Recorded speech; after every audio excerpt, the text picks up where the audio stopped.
Hello. What to sow in November? I'm Liz Zorab and this is Byther Farm.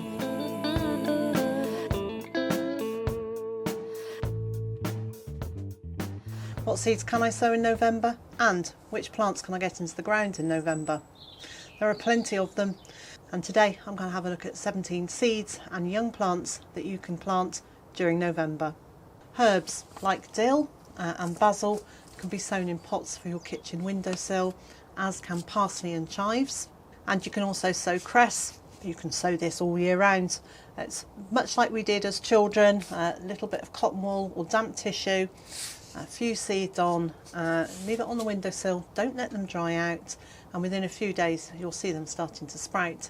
And in 10 to 14 days you'll be able to start harvesting that cress to add to salads and sandwiches, and even to things like omelettes and stir fries. If you're growing things on the windowsill, and remember in the evenings to bring them in so that you don't close the curtains and trap them behind the curtains between their window and the curtain where it's going to get quite cold.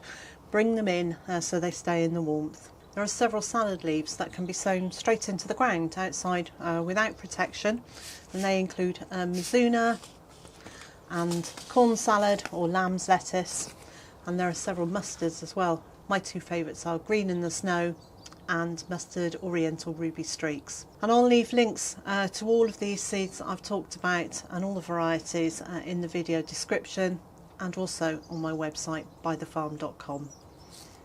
This lovely spring onion is a variety called Performer, and you can sow this under cover from now right through till spring. It doesn't need a huge amount of heat, just enough cover to take the worst of the chill off, so it can go under a cloche in a makeshift tunnel, in a greenhouse. In the greenhouse I've created a slightly raised bed, and I'll be sowing some of my salad leaves in there. Then it's nice and close to the kitchen. I can make sure that I have watered them, but also haven't got very far to run on a rainy day to go and get them. And there's plenty of time to sow your broad beans. We really like broad beans. I like the sweetness of them, and it's a nice early crop. They take about 24 weeks from sowing to harvesting, so you could stagger their sowing over the next 3 months to give you a longer cropping period. You can sow them now, they'll start growing, and then they'll overwinter in your garden, and they'll get away to a really early start in the spring, giving you a nice early crop.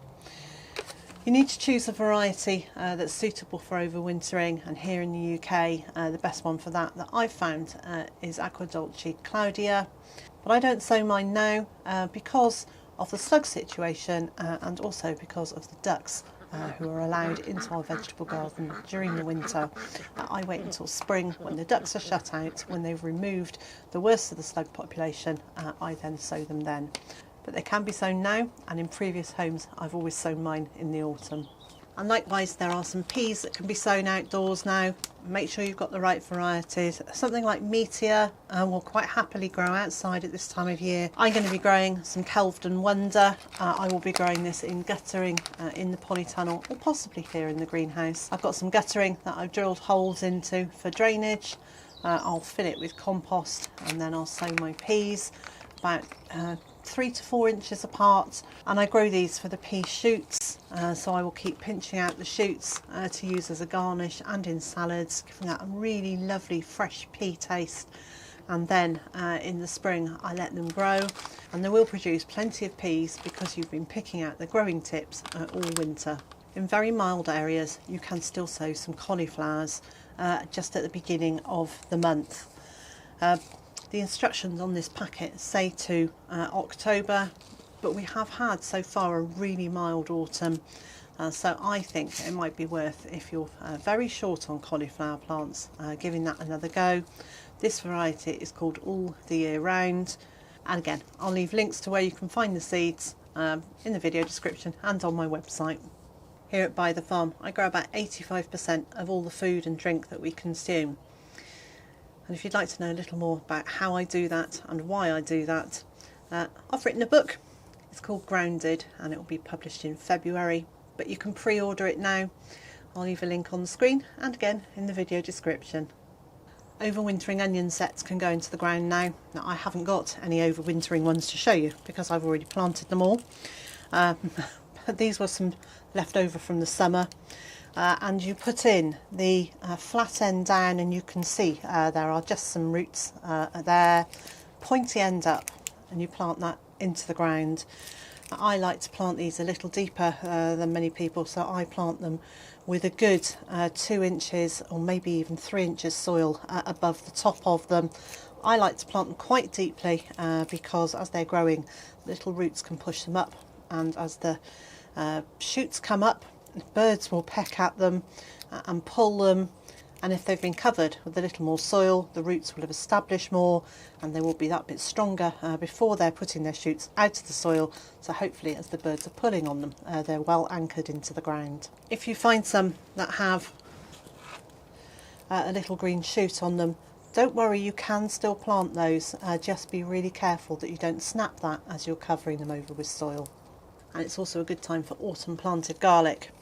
So you buy garlic bulbs like this, or you may have some saved from the harvest from this year, and you separate them so that you have a single clove, and you plant that again with the flat end down and the pointy end up. And again, I choose to plant that with a couple of inches of soil above them, and I know other people don't, and they get just as good a harvest, so it's just a matter of preference. But they can go into the ground now. Make sure that you've got autumn planting varieties. Anywhere that you buy them from should specify whether they're autumn planting or spring planting. The autumn planting varieties like to have a period of cold, which I understand helps them to separate their cloves nicely rather than forming one type bulb. And likewise, you can get elephant garlic into the ground. Now this isn't actually a garlic, it's part of the leek family, but it's got a very mild garlicky taste. And if you're wondering why it's called elephant garlic, this was a pretty big bulb of garlic that I was showing you just now, and there's the elephant garlic, and well, I think you can see the difference in size. If you're enjoying this video or you're getting some value from it, please give it a thumbs up or leave a comment, or both. And if you haven't done so already, please subscribe to the channel and also click the little bell, and then you'll be notified every time I put out a new video just like this. We don't grow chilies here at Byther Farm because neither Mr. J nor I eat them. But I do understand that with the right varieties you can start some off now in some heat. So that's inside your house or in a propagator. Asparagus crowns can be planted now. Prepare the bed really well because those plants are going to be in situ in the same place for many years to come. Usually when you plant an asparagus crown you can't start harvesting for a couple of years, but you'll then be harvesting from it for 20 or 30 years. So that soil needs to be rich and also well draining to give those asparagus plants the best chance to provide a really good crop for you for many years to come. And there's a whole raft of fruit that you can get into the ground now. So rhubarb crowns can be planted, currants and gooseberries can also be planted, and November is also a good time to plant blueberries.